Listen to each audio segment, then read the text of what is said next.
নবীজি বলছেন সাল্লাল্লাহু আলাইহি ওয়াসাল্লাম, একটা মৃত গাধাকে দেখে বলছেন, সাহাবীরা তোমরা কি কেউ এই গাধাটাকে 1 দিরহামের বিনিময়ে কিনবে? কান কাটা, মৃত, গলে আছে, এই গাধাটাকে কিনবা 1 দিরহাম দিয়ে? সাহাবীরা বলছেন, মাংনা দিলেও তো কিনবো। ইয়া রাসূলুল্লাহ, যদি ফ্রিও কেউ দেয়, বিনামূল্যে দেয়, তাও তো নিব না। তখন নবী সাল্লাল্লাহু আলাইহি ওয়াসাল্লাম বলছেন, এটাই হচ্ছে আল্লাহর কাছে দুনিয়ার এক্সাম্পল।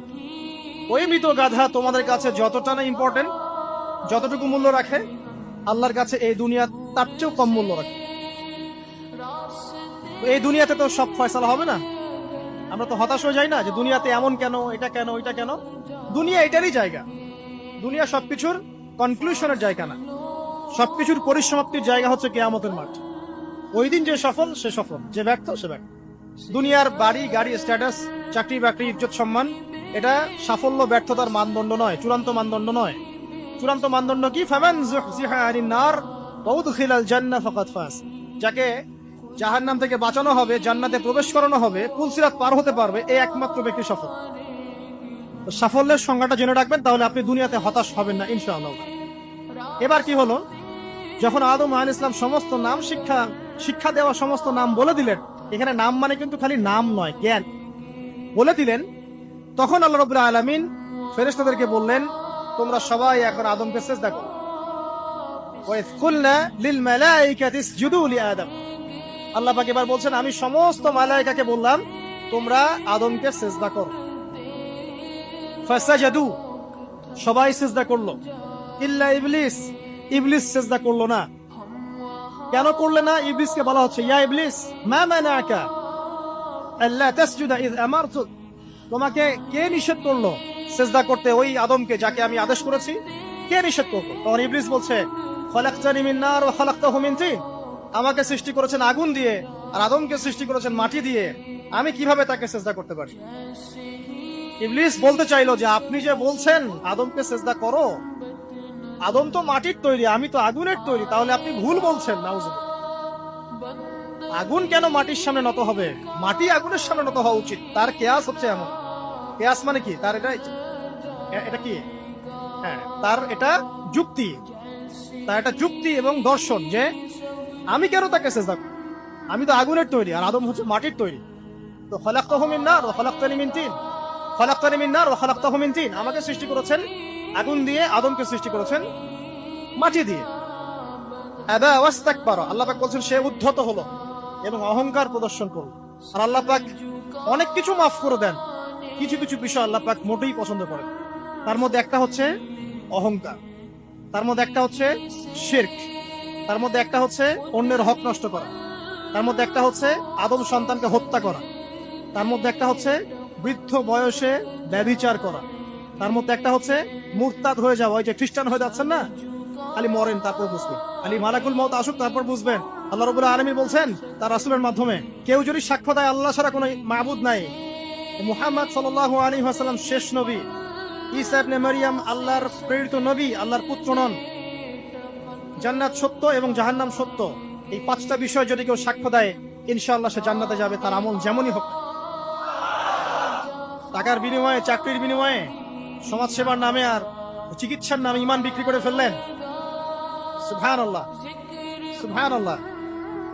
তোমাদের এই পৃথিবীতে বেঁচে থাকার চাইতে মাটির তলে চলে যাওয়া ভালো। আবর্জনার কোনো প্রয়োজন নাই আল্লাহর এই জমিনে। এই মুসলিম উম্মার আবর্জনার কোনো প্রয়োজন নাই। এই মুসলিম উম্মার ইমানদার সাহসী তরুণ প্রজন্মের দরকার। আল্লাহ পাক কবুল করুন, আমিন। এরপরে কি হলো? ইবলিস সিজদা করলো না, আবা ওয়াস্তাকবার, সে উদ্ধত হলো এবং অহংকার প্রদর্শন করলো। এবার আল্লাহ পাক জিজ্ঞাসা করলেন, কেন করলে না? কেন করলে না? সে বলল যে আগুন দিয়ে সৃষ্টি করেছেন আমাকে, তাকে সৃষ্টি করেছেন আপনি মাটি দিয়ে, সো আপনি ভুল, আমি সঠিক, আমি কেন তাকে সিজদা? আল্লাহ পাক তখন আর তার প্রতি রহম করলেন না। আল্লাহ পাক তখন তাকে বলছেন, ফাখরুজ মিনহা, এখান থেকে বেরো। আল্লাহ পাক যেমন গফুর রহিম, আরহামুর রাহিমিন, ঠিক তেমনি আল্লাহ পাক শাদীদুল ইকাব, কঠিন শাস্তিদাতাও বটে। আল্লাহ পাক শুধু কি দয়াই করবেন, শাস্তি দিবেন না? দিবেন। ফাখরুজ, অপদস্থ হয়ে, লাঞ্ছিত হয়ে এখান থেকে বের হয়ে যাও। এখানে অহংকার করার অধিকার তোমাকে দেওয়া হয় না, এখান থেকে বের হয়ে যাও। এবার ইবলিস বের হয়ে যাচ্ছে। বের হয়ে যাওয়ার সময় ইবলিস বলছে রব্বি। কি বলছে? রব্বি। দেখেন, ইবলিস আল্লাহকে বলছে রব্বি, মানে ইবলিস আস্তিক, ইবলিস কি আস্তিক ইবলিস আল্লাহ বিশ্বাস করে।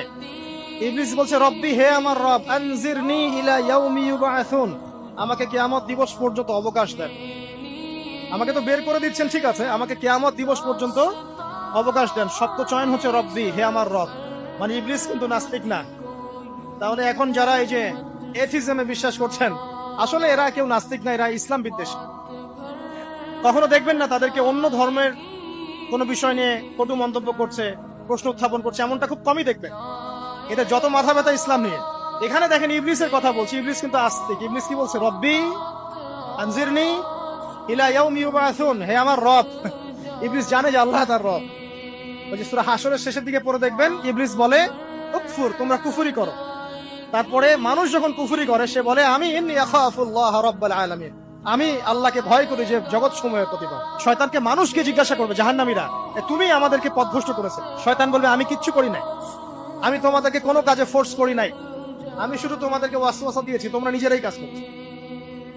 ফালা তালুমুনি ওয়ালুমু আনফুসাকুম, সূরা ইব্রাহিম পড়ে দেখেন। শয়তান বলবে তোমরা আমাকে লানত করো না, নিজেদেরকেই লানত করো, আমি তো তোমাদেরকে বাধ্য করে কাজ করাই নাই, তোমরা নিজেরাই করেছো এই কাজ। আসুন সামনে যাই।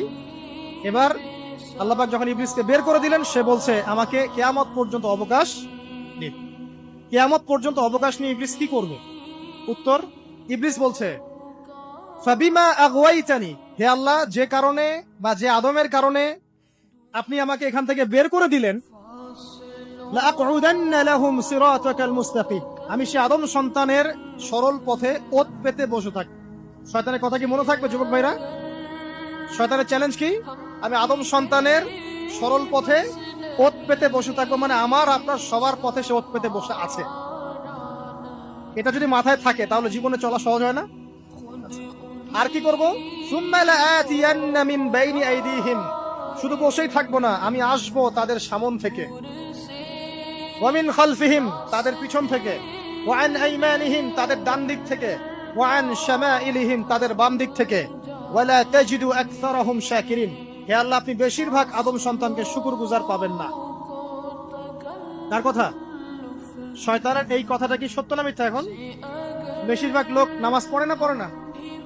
পড়ে। বেশিরভাগ মুসলিমের দাড়ি আছে না নাই? বেশিরভাগ মুসলিম সুদ খায় না খায় না? এখন বেশিরভাগ তরুণ প্রজন্ম জেনায় আছে না নাই? পর্নোগ্রাফি সবাই দেখে না দেখে না? অন্যের সম্পদ আত্মসাৎ মানুষ করছে না? দুর্নীতি করছে না? ঘুষ খাচ্ছে না? ইসলামের বিধান 100% পালন করে কত পার্সেন্ট মানুষ? খুব কম। আচ্ছা বাদ দেন এত বড় বড় কথা, শুধু কুরআনুল কারীম তেলাওয়াত করতে পারে কতজন মানুষ? বলি না আমরা 90% মুসলিমের বাংলাদেশ, তো 90% মুসলিমের বাংলাদেশে কত ভাগ মুসলিম কোরআন তেলাওয়াত করতে পারে? একটা শুমারি করে দেখেন, কোরআন শুমারি, এটা কোরআন শুমারি করে দেখেন যে কত পার্সেন্ট মুসলিম শুদ্ধ করে কোরআন পড়তে পারে। যারা পড়তে জানে তাদেরও পড়া যে কত ভুল আছে, আলেম ওলামার কাছে গেলে বুঝতে পারবেন। আর এই ভুলের কারণে যে অর্থ কত পরিবর্তন হচ্ছে আপনি তো জানেনই। তো এই যে শয়তান বলেছে ওয়ালা তাজিদু আকসারাহুম শাকিরিন, আপনি বেশিরভাগকেই শুকরগুজার পাবেন। তো কথা সত্য না মিথ্যা? দেখেন, ও কিন্তু তার মিশনের মধ্যে ঠিকই আছে।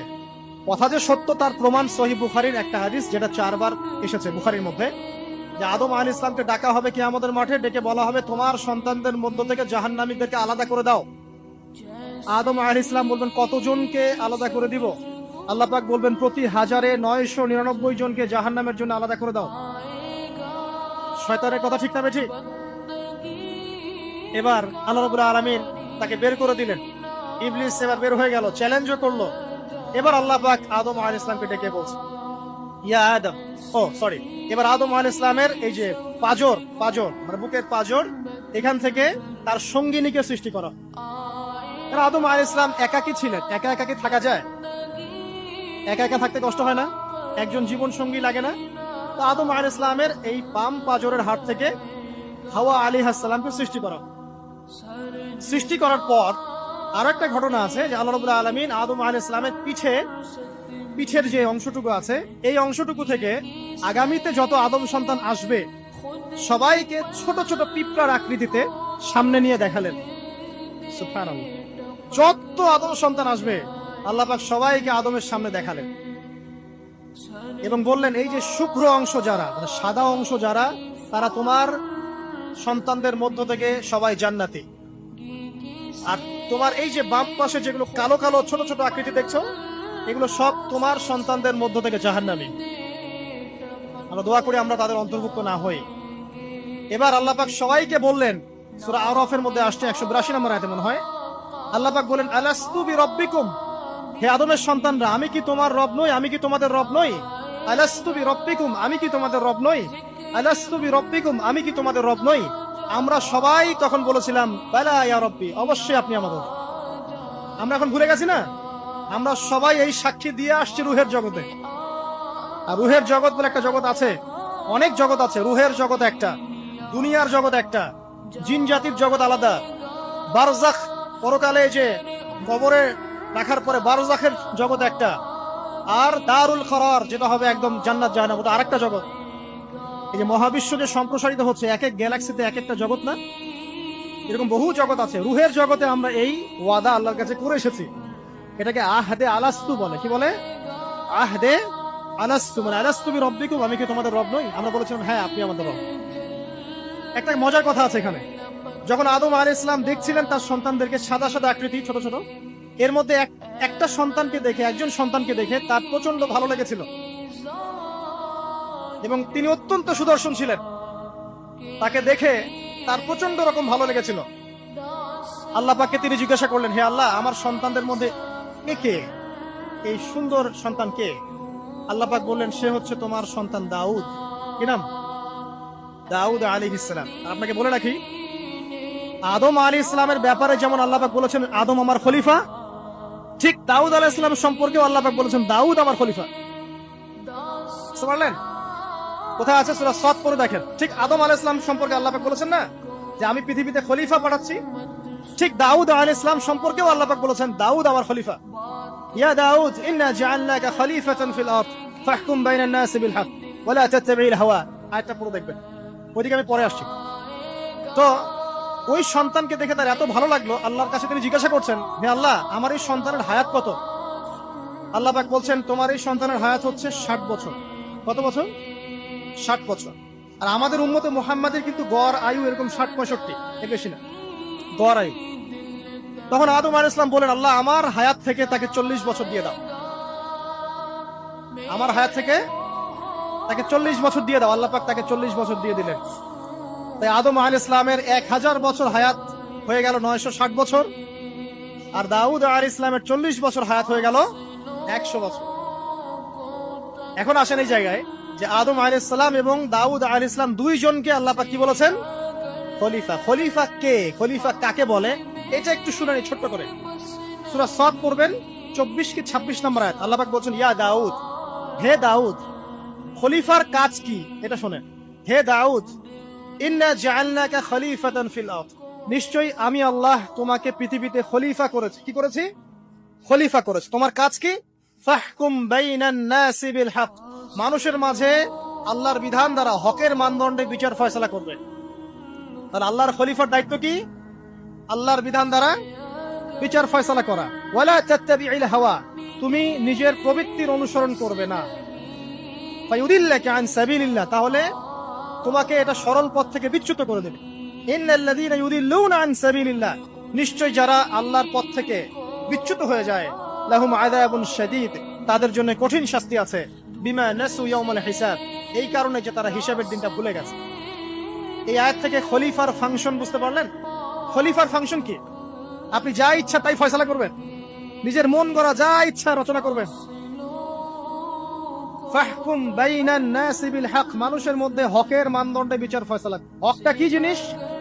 আমার দর্শন হক, আমার ফিলোসফি হক, আমার যুক্তি, আমার বিজ্ঞান, এগুলোই হকের মানদণ্ড।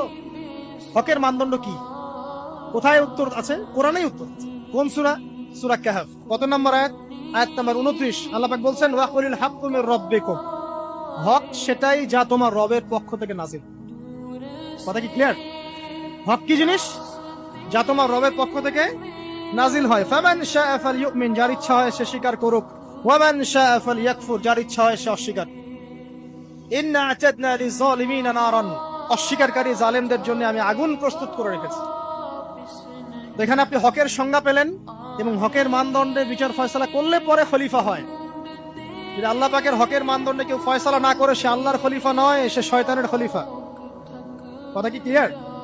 আচ্ছা, এখন যদি আপনি বাধ্য হন কোনো ক্ষেত্রে, সেটা আলাদা বিষয়। বাধ্য হয়েছেন সেটা আলাদা বিষয়, কিন্তু আকীদা স্পষ্ট থাকতে হবে যে আল্লাহ রাব্বুল আলামিনের বিধান চূড়ান্ত, এর উপর কোনো বিধান। এখন আপনি আদম এবং দাউদ আলাইহিস সালামের মধ্যে একটা সম্পর্ক বুঝতে পারলেন। এবার আল্লাহ পাক আদম আলাইহিস সালামকে ডাকলেন, ডেকে বলছেন, আদম এবং হাওয়া, তোমরা দুজন উসকুন আনতা ওয়া যাওজুকাল জান্নাহ, এবার তুমি আর তোমার স্ত্রী হাওয়া তোমরা জান্নাতে থাকো। ফাকুলা মিনহা রাগাদান হাইথু শিকতুমা, জান্নাতের যেখান থেকে ইচ্ছা তোমরা ফল খাও বা যা ইচ্ছা তাই করো, সবকিছু উন্মুক্ত তোমাদের জন্য জান্নাতে। একটা বিষয়, ওয়ালা তাকরাবা হাদিহিশ শাজারা, এই যে গাছটা দেখছো, এই গাছের কাছেও যাবে না। এখানে শব্দ এমন না যে গাছের ফল খাবে না, শব্দ হচ্ছে এমন গাছের কাছেও যাবে না। যেমন ওয়ালা তাকরাবু জিনা, জিনা করবেন আল্লাহ পাক বলেননি, বলেছেন জিনার কাছেও যাবে না। ওয়ালা তাকরাবু মাল আল ইয়াতীম, ইয়াতীমের মাল খাবে না আল্লাহ পাক বলেন নাই, আল্লাহ বলছেন ইয়াতীমের মালের কাছেও যেও। আমি কি বুঝাতে পারছি? এই গাছের কাছেও যেও। এবার জান্নাতে তারা থাকতে লাগলেন। এবার ইবলিস তো আর হাল ছেড়ে দেয় নাই, সে কি বলেছিল, ডান বাম সামন পিছন সব দিক থেকে আসবে। সে এসে ওয়াসওয়াসা দেয়। কি ওয়াসওয়াসা দেয়? হে আদম হাল আদুল্লুকা, আমি কি তোমাকে বলে দিব, আলা শাজারাতিল খুলদ ওয়া মুলকিন লা ইয়াবলা, হে আদম আমি কি তোমাকে বলে দিব এমন একটা গাছের কথা, যেই গাছের ফল খেলে পরে তুমি চিরস্থায়ী জীবন লাভ করবে, কোনোদিন মারা যাবে না। এই চিরস্থায়িত্বের টোপ দিচ্ছে কে? এই চিরস্থায়ী ক্ষমতার টোপে মানুষ পথ হারাচ্ছে না পৃথিবীতে। ওয়া মুলকিন লা ইয়াবলা, এমন রাজত্ব পাবে যেই রাজত্ব কখনো ক্ষয় হবে না। চিরস্থায়িত্বের টোপ, রাজত্বের টোপ, এই দুটোই হচ্ছে পৃথিবীতে মানুষকে পথভ্রষ্ট করার শয়তানের অস্ত্র। কথা মনে বুঝতে পারেন না? আমার মাথার উপর দিয়ে যাচ্ছে, বুঝতে পারবে চাল। তো টোপ দিচ্ছে দুইটা, হাল আদুল্লুকা আলা শাজারাতিল খুলদ ওয়া মুলকিন লা ইয়াবলা। করতে করতে করতে করতে একদিন সত্যি সত্যি আমাদের পিতামাতা সেই গাছের কাছে চলে গেলেন। যখনই চলে গেলেন, ফালাম্মা যাকা শাজারা, যখন তারা গাছের কাছে চলে গেলেন, বাদাত লাহুমা সাওআতিহিম, তাদের পরনে যে জান্নাতি কাপড় ছিল ধাপাস করে খুলে পড়ে গেল। ইন্না লিল্লাহি ওয়া ইন্না ইলাইহি রাজিউন। আমাদের পিতামাতাকে পুরো মহাবিশ্বে ফেরেশতাদের সামনে জান্নাতে নগ্ন করে দিল ইবলিস। আমি মনে বুঝাতে ব্যর্থ হচ্ছি। আমাদের পিতামাতাকে জান্নাতে ফেরেশতাদের সামনে, সবার সামনে নগ্ন করে কাপড় খুলে ফেললো কে? ইবলিস। তো এখন যে কাপড় খোলার সংস্কৃতি চলছে, কারা এরা? ওরা জিন শয়তান, এগুলো মানুষ শয়তান। শয়তান দুই প্রকার, মিনাল জিন্নাতি ওয়ান নাস, জিন শয়তান আর মানুষ শয়তান। ওই জিন শয়তান এদেরকে ওয়াসওয়াসা দিয়ে দিয়ে নগ্ন করেছে। এরা এখন নগ্নতার আন্দোলন শুরু করেছে, এবং আমি জানি কয়দিন পরে এটা বিকিনি পরেও ঘুরবে। অবাক হচ্ছেন? এই আমাদের আলামতের মতো অন্যতম হচ্ছে মানুষ রাস্তার ধারে ধারে জেরা করবে, রাস্তার মোড়ে মোড়ে জেনা হবে। তখন তার সবচেয়ে ভালো মানুষ হবে সেই ব্যক্তি যে গিয়ে বলবে যে বাবা তোমরা জেনা করছো, এই দেয়ালের পিছনে গিয়ে করতে পারলা না, সে হবে সবচেয়ে ভালো মানুষ। এই যে কাপড় খোলার সংস্কৃতি শুরু হয়েছে, এটা কার সংস্কৃতি? বাদাত লাহুমা সাওআতিহিম। আল্লাহ পাক আরো বলছেন, ইয়া বানি আদম, হে আদম সন্তান, লা ইয়াফতিনান্নাকুমুশ শাইতান, শয়তান যেন তোমাদেরকে ফিতনায় ফেলতে না। কামা আখরাজা আবাওয়াইকুম মিনাল জান্নাহ, ঠিক যেভাবে শয়তান তোমাদের পিতামাতাকে জান্নাত থেকে বের করে দিয়েছিল। আর কি করেছিল? কামা আখরাজা আবাওয়াইকুম মিনাল জান্নাহ ইয়ানজিউ আনহুমা লিবাসাহুমা, শয়তান তোমাদের পিতামাতার লেবাস পোশাক খুলে ফেলেছিল। ঠিক এভাবেই যেন পৃথিবীতে শয়তান তোমাদেরকে ফিতনায় ফেলতে না পারে, আল্লাহ পাক সতর্ক করছে। এখন কি বুঝতে পারছেন? এই নগ্নতার যে ছয় লাভ, নগ্নতা, অশ্লীলতা, পর্নোগ্রাফি, বেহায়াপনা, ফ্রি মিক্সিং, নারীদেরকে নগ্ন করে রাস্তায় বের করে নিয়ে আসা, এগুলো কার এজেন্ডা? শয়তানের এজেন্ডা। এর উপর কোনো কথা নাই, কারণ কোরআনের উপর কোনো সত্য নাই। এগুলোর উপরে কোনো কথা হবে না, বিকজ কোরআনের উপর কোনো সত্য নাই। আছে? নাই। কোরআনে আল্লাহ পাক বলেছেন যে শয়তান ফিতনায় ফেলেছিল, ইয়ানজিউ আনহুমা লিবাসাহুমা, শয়তান তোমাদের পিতামাতার লেবাস খুলে ফেলে দিয়েছিল। ওয়া তাফিকা ইয়াখতিফানি আলাইহিমা মিন ওয়ারাকিল জান্নাহ, তখন আমাদের পিতামাতা জান্নাতের গাছের যে এই যে পাতাগুলো আছে এগুলো ছিঁড়ে ছিঁড়ে লজ্জাস্থান থাকতে লাগলেন। ইন্না লিল্লাহ। আমাদের পিতামাতার কি দুর্দশা হয়েছিল, আমাদের পিতামাতার কি দুর্দশা, কি লজ্জা হয়েছিল তখন। চিন্তা করে দেখেন, শয়তান কাপড় খুলে ফেলে দিয়েছে। আর আমাদের পিতামাতা, আমাদের মা, আমাদের বাবা জান্নাতের এই যে পাতাগুলো ছিঁড়ে ছিঁড়ে গায়ের লজ্জাস্থান থাকা শুরু করেছেন। কি পরিমাণ লজ্জা চিন্তা করে। আপনাকে যদি এখানে কেউ নগ্ন করে ফেলে এবং আপনি যদি না চান বিষয়টা, সবাই জোর করে আপনার কাপড় খুলে ফেলে, আপনার কেমন লাগবে? কেমন লাগবে? এই ঘটনা ঘটেছে মহাবিশ্বে, শয়তান ঘটিয়েছে। এরপর আল্লাহ পাক ডাকলেন, ডেকে বলছেন, ইয়া আদম, হে আদম, আলাম আনহাকুমা আন তিলকুমা শাজারা, হে আদম, আমি কি তোমাদেরকে দুজনকে নিষেধ করি নাই যে গাছের কাছে যাবে না? আমি কি তোমাদের দুজনকে নিষেধ করি নাই যে তোমরা গাছের কাছে যাবে না? তখন আদম আলাইহিস সালাম বুঝতে পারলেন যে তারা একটা বড় ভুল করে ফেলেছে। তারপর আল্লাহ রাব্বুল আলামিন দয়া পরবশ হয়ে আদম এবং হাওয়া আলাইহিস সালামকে কালিমা শিক্ষা দিলেন, তওবার কালিমা, যেই কালিমা দিয়ে তারা তওবা করতে পারে। সেই কালিমা হচ্ছে রব্বানা যালামনা আনফুসানা ওয়া ইল্লাম তাগফির লানা ওয়া তারহামনা লানাকুনান্না মিনাল খাসিরিন। এই দোয়া শিখে নিয়ে আদম এবং হাওয়া আলাইহিস সালাম তওবা করলেন। আল্লাহ পাক তাদের তওবা কবুল করে মাফ করে দিলেন। কিন্তু জান্নাতে আর থাকা হলো না। আল্লাহ পাক বলেন, কুল নাহবিতু মিনহা জামিআ, এবার তোমরা সবাই মিলে এখন পৃথিবীতে নেমে যাও। আল্লাহ মাফ করে দিলেন, কিন্তু তোমরা এখন পৃথিবীতে নেমে যাও, জান্নাতে আর থাকা হবে না। খেয়াল করে দেখেন, ইবলিসও আল্লাহর আদেশ মানে নাই। আল্লাহ বলেছেন সেজদা করো, ইবলিস কিন্তু করে নাই। আবার আমাদের পিতা আদম আলাইহিস সালামকে আল্লাহ পাক বলেছেন গাছের কাছে যেও না, তারা চলে গেছেন। দুটোই কি অবাধ্যতা নয়?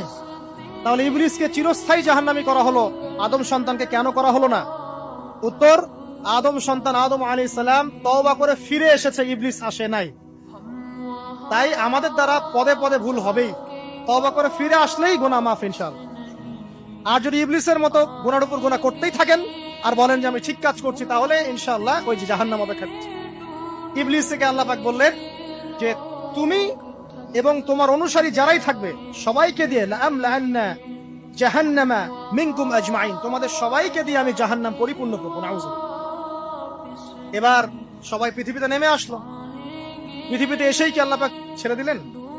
না, আল্লাহ রাব্বুল আলামিন বলছেন, কুল নাহবিতু মিনহা জামিআ, তোমরা পৃথিবীতে নেমে যাও। ফাইম্মা ইয়াতিয়ান্নাকুম মিন্নি হুদান, দুনিয়াতে যাচ্ছ যাও, তবে মনে রেখো যে আমার পক্ষ থেকে তোমাদের কাছে হেদায়েতের বাণী আসবে। আমার পক্ষ থেকে তোমাদের কাছে হেদায়েতের বাণী আসবে। ফামান তাবিআ হুদায়া ফালা খাউফুন আলাইহিম ওয়ালা হুম ইয়াহজানুন, যারা আমার হেদায়েতের বাণীগুলো মেনে চলবে তাদের কোনো ভয় নাই, কোনো দুশ্চিন্তাও নাই। ওয়াল্লাযীনা কাফারু ওয়া কাযযাবু বিআয়াতিনা, কিন্তু যারা আমার আয়াতকে কুফরি করবে, মিথ্যা প্রতিপন্ন করবে, ফাউলাইকা আসহাবুন নার, তারা হবে জাহান্নামের অধিবাসী। হুম ফিহা খালিদুন, তারা সেখানে চিরস্থায়ী। এই সহজ সরল জীবন দর্শন দিয়ে আল্লাহ পাক পৃথিবীতে পাঠিয়ে দিলেন। এবার শুরু হলো পৃথিবীতে পথ চলা। পৃথিবীতে পথ চলার ক্ষেত্রে অনেক কিছু সৃষ্টি করতে হলো, আবিষ্কার, কৃষিকাজ, এটা ওটা সবকিছু। আদম আলাইহিস সালামকে আল্লাহ পাক সেই জ্ঞান ওহীর মাধ্যমে শিক্ষা দিলেন। কৃষিকাজ আল্লাহ পাক শিক্ষা দিয়েছেন, চাকা সৃষ্টি করা আল্লাহ পাক শিক্ষা দিয়েছেন, বাহন সৃষ্টি করা আল্লাহ পাক শিক্ষা দিয়েছেন। যত রকম জ্ঞান আছে সমস্ত জ্ঞান এসেছে নবীদের পক্ষ থেকে। সবকিছু জ্ঞানের মূল ভিত্তি এসেছে নবীদের কাছ থেকে, আল্লাহর ওহীর কাছ থেকে। যত সভ্যতা দেখছেন বড় বড়, সমস্ত সভ্যতা শুরু হয়েছে নবী দ্বারা, এবং সভ্যতা শেষও হবে একজন নবী দ্বারা। তার নাম কি? ঈসা ইবনে মারইয়াম। আদম আলাইহিস সালাম আল্লাহর দেয়া শিক্ষায় শিক্ষিত হয়ে দুনিয়াতে চলতে লাগলেন এবং তওবা ইস্তেগফার করতে লাগলেন, কাঁদতে লাগলেন। দীর্ঘকাল তারা ক্রন্দন করেছেন। কি কারণে? ওই যে একটা ভুল তারা করে ফেলেছে। দুনিয়াতে এসে ক্রন্দন করতে আল্লাহ রাব্বুল আলামিন এক পর্যায়ে তওবা কবুল করে ফেললেন। এবার সামনে যান, তাদের সন্তান হলো হাবিল এবং কাবিল। নাম শুনেছেন? শোনেন নাই? হাবিলের কুরবানি কবুল হয়, কাবিলের কুরবানি কবুল হচ্ছে না। বিকজ কাবিল এর কুরবানির মধ্যে ইখলাস নাই। ভাইয়ের কুরবানি কেন কবুল হচ্ছে, আমারটা কেন হচ্ছে না? হিংসার বশবর্তী হয়ে কাবিল হাবিলকে হত্যা করে ফেললো। নবী পরিবারের সদস্য হয়েও কাবিল এরকম অন্যায় করে ফেলল। আর কি হলো?